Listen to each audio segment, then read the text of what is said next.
You ask Tiger to solve. This deals with linear equations with one unknown. The final result is x equals -6. Let's solve it step by step. Simplify the expression. Expand the parentheses. Simplify the arithmetic. Multiply the coefficients.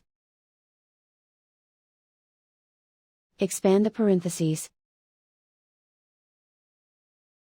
Group like terms. Simplify the arithmetic. Group all constants on the right side of the equation. Subtract 30 from both sides. Simplify the arithmetic.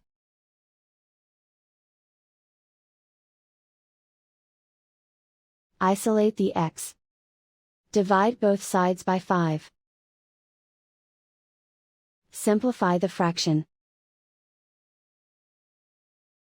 Find the greatest common factor of the numerator and denominator.